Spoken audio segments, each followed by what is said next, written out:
अस्सलामुअलैकुम नाजरीन, मैं हूं आपका मेज़बान उमर दराज साबरी। आप देख रहे हैं सिटी वन न्यूज़। खबर शामिल करते हैं डिस्ट्रिक्ट चनियोट से, जहां पर बिजली के बढ़ते हुए गैर कानूनी टैक्स और माफिया के हाथों मजबूर और बेबस किसान, वो किसान जो माईशत में रीढ़ की हड्डी है, आज वो फाकों पर मजबूर है। एहतजाज किया गया, अगर मुतालबात ना माने गए, इम्पोर्टेड हुकूमत ना जागी तो हम एहतजाज तादम मर्द करेंगे।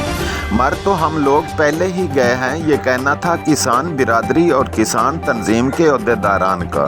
रिपोर्ट कर रहे हैं चनियोट से ब्यूरो चीफ अख्तर इस्माइल रजो का।